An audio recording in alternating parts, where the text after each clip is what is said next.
Come have fun with us and don't forget to subscribe. What's up, everybody? I'm Rick, And I'm Anna. and welcome to our review of the 1938 movie Pygmalion. Now, for those of you who don't know, this is our bucket list channel, a channel in which we try to realize the goals and dreams that are on our bucket list. One of those goals, Anna, is to watch every Best Picture nominee from 1927 to 2028.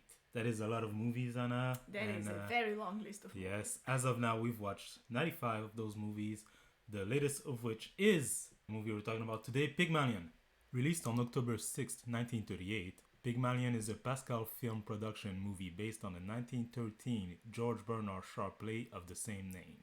The film tells the story of a phonetic and diction expert who makes a bet that he can teach a cockney flower girl to speak proper English and pass as a lady in high society.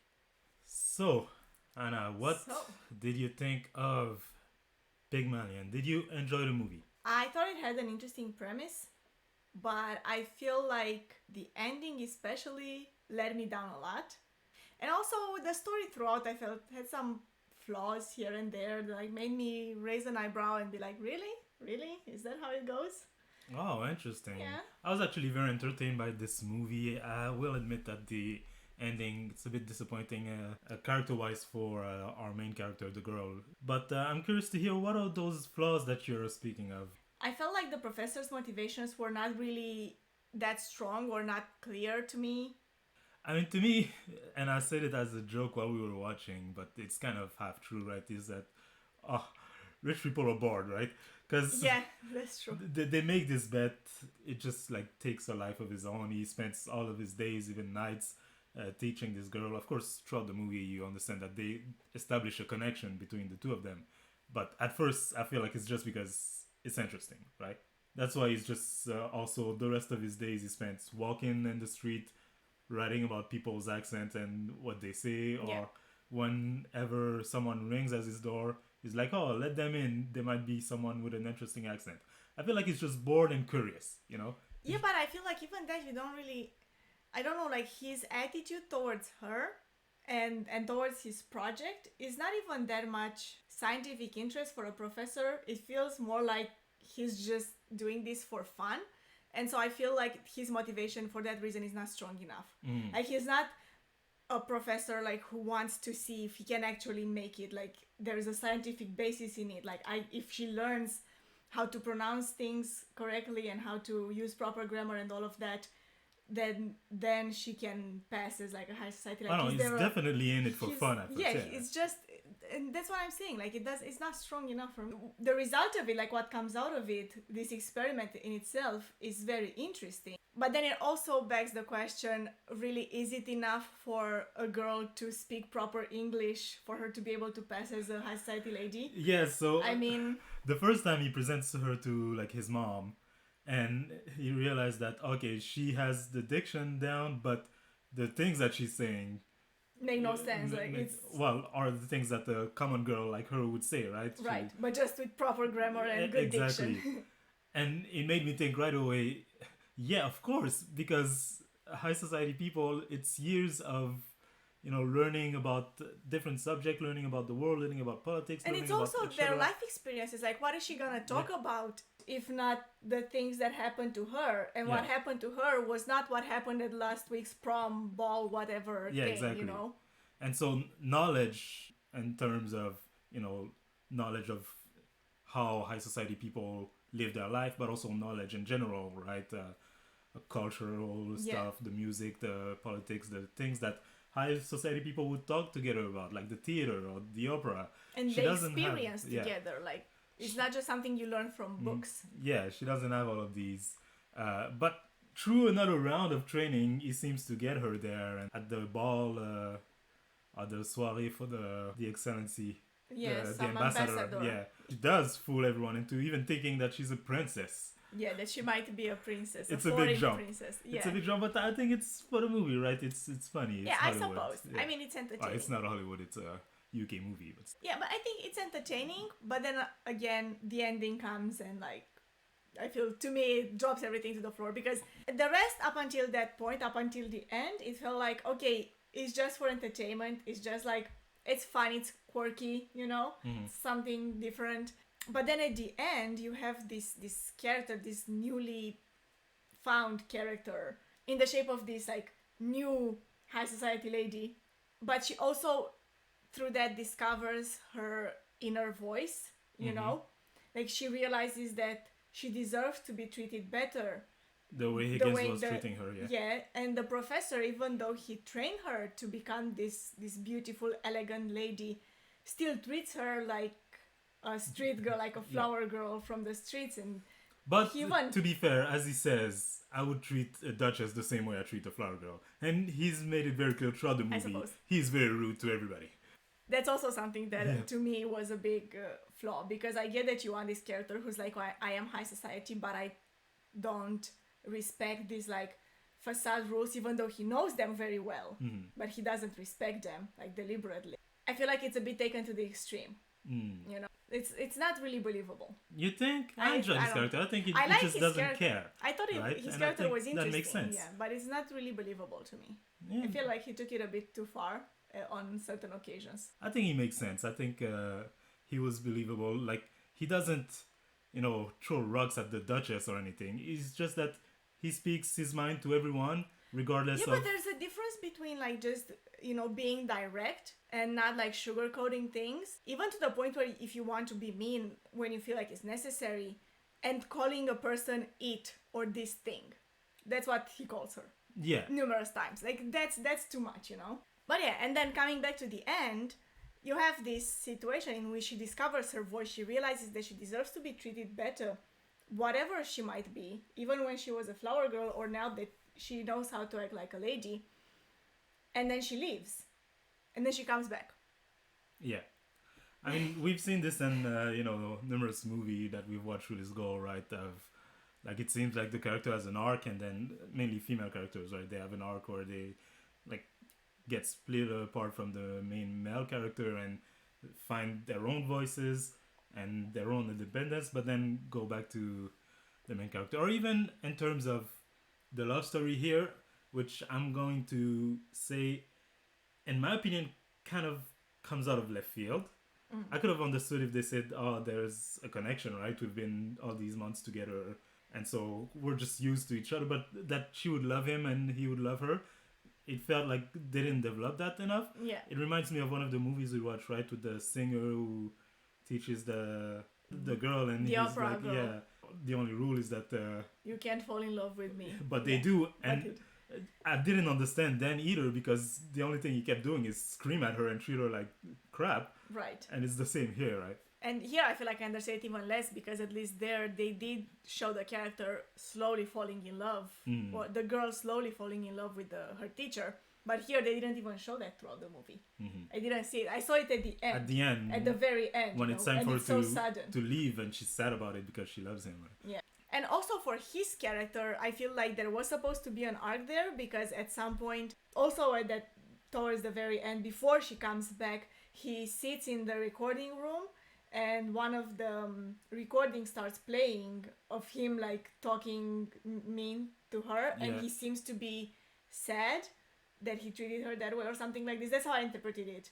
Like for a second he realized didn't treat her the way he should have, and that's why now she's upset and she left. But then when she comes back, he just like turns his back and says, do something. Get me my slippers. Exactly, something like this. There was nothing for it. He didn't actually... I didn't feel like he actually learned anything from it, even though I feel like the movie wanted to put it there, but you don't feel it. I don't know that the movie wanted to put it there. I didn't interpret that part like that. I thought he was just angry that she left. And when she came back, I thought, so he's not going to learn anything, right? Yeah. I mean, it was clear that he wasn't going to learn it. We keep talking about all of those different characters. Let's look a little bit at the cast and some more information surrounding the movie.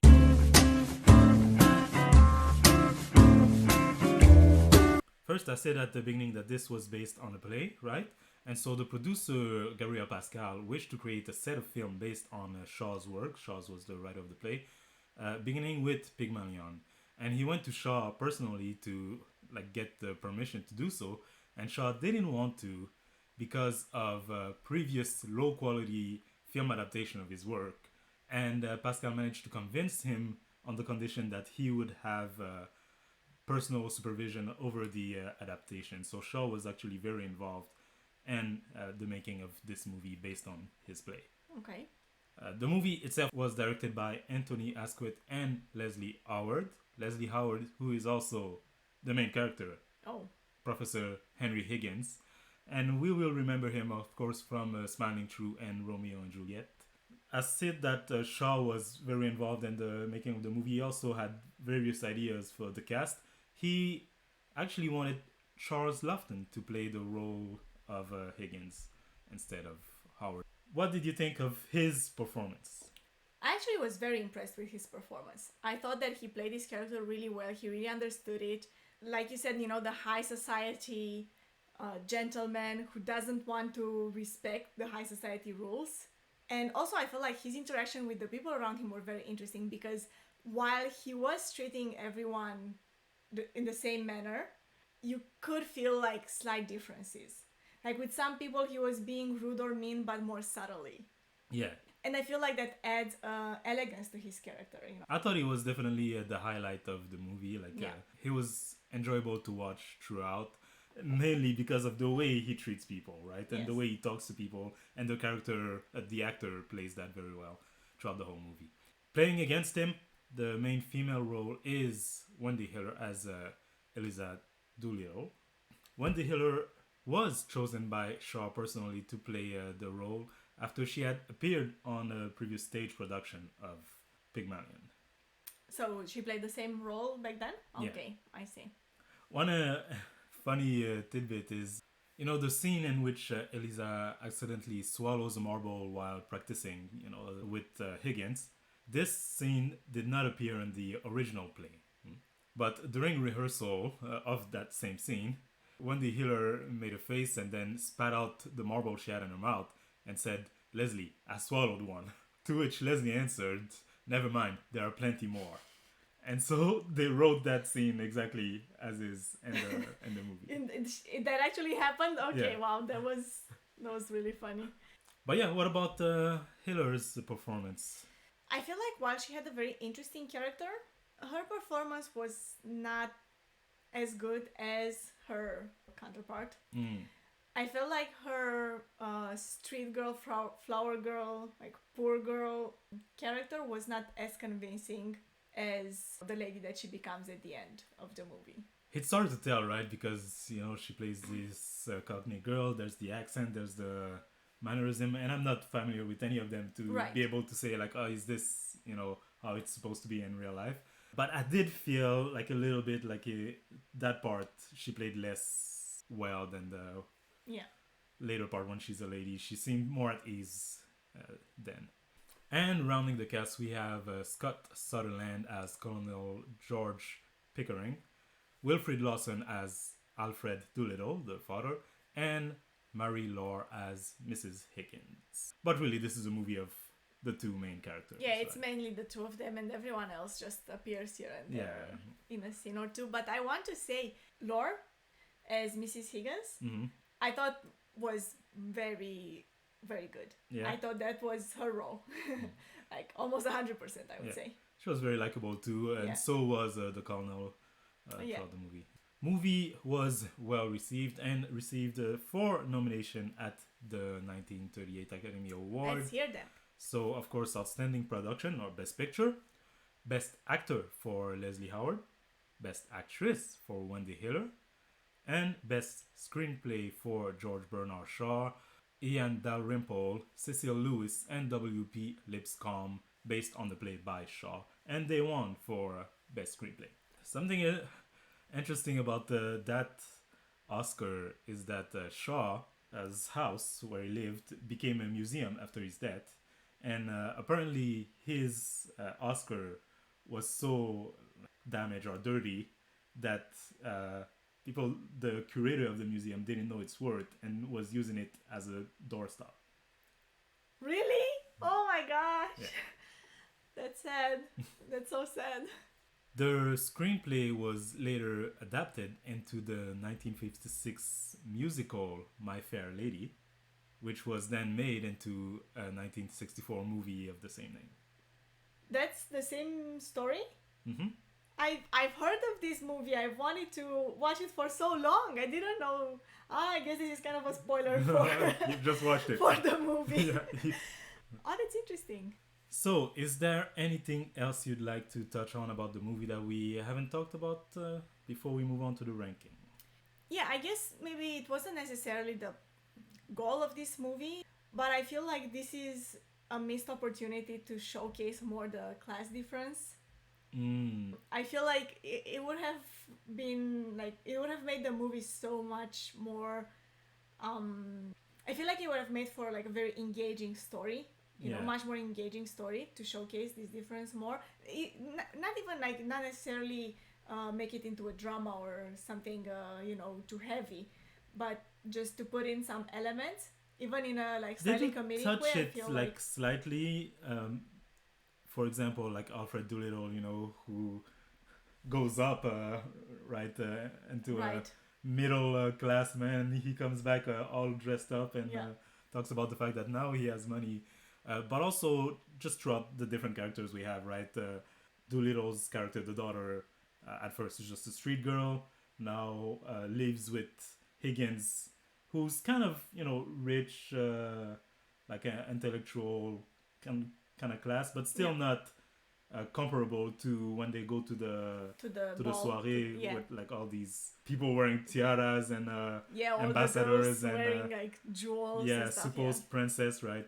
And so we're exposed to these different, but there's no clash, real clash between them. Yeah, I feel like it's not really outlined well enough. And like I said, I guess it wasn't the purpose of this movie, but I feel like it's a missed opportunity. It would have made a good impression.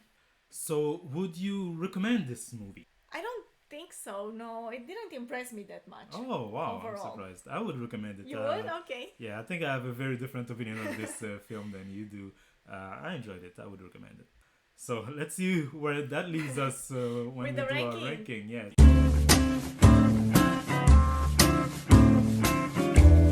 So for every year of the Academy Award, we do the ranking. We rank the movies that were nominated for Best Picture. This is our ranking of the 1938 Academy Award, the 11th one. And as of now, the list is number 7, The Citadel. Number 6, Four Daughters. Number 5, Boys Town. Number 4, Jezebel. Number 3, The Adventures of Robin Hood. Number 2, Alexander's Ragtime Band. And number 1, La Grande Illusion. Let me start just Yeah. to see Go ahead. if you're lower than me or not, right? So I would put it at number 5. Above Boys Town? Above Boys Town, yeah. No. Oh, no. I think it definitely You goes think? above Boys Town. Above yeah. Boys Town? Yeah. Because I was gonna say number 6 was good for me, like below Boys Town. Why would you say that? I think Boys Town is uneven, right? Like the kid's performance is kind of all over the place, right? Yes, And that is true. and sure, we have the father who's like kind of our main character, him and Mickey, but their interaction are not like as plentiful as I wish they were, right? Most of the time he's by himself or trying to figure out ways to get money for Boys Town while the kid is interacting with the other kids, doing his own thing.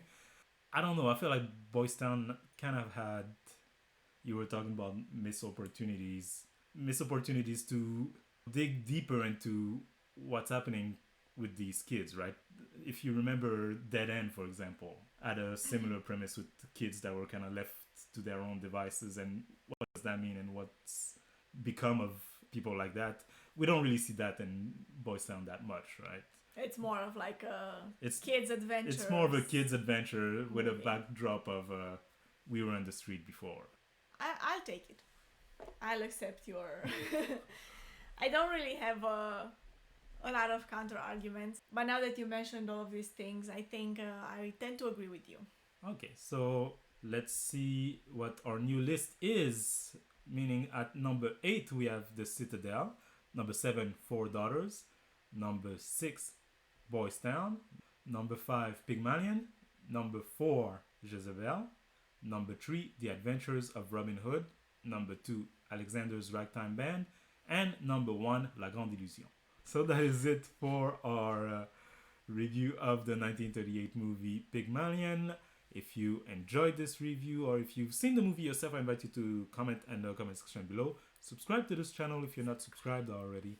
Like this video if you did. And don't forget that this is not just a movie review channel. This is a bucket list channel. We have a lot of different type of videos on here, so go check some of them out.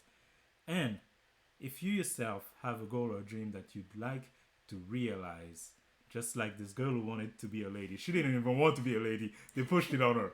But regardless, if you do, take that first step.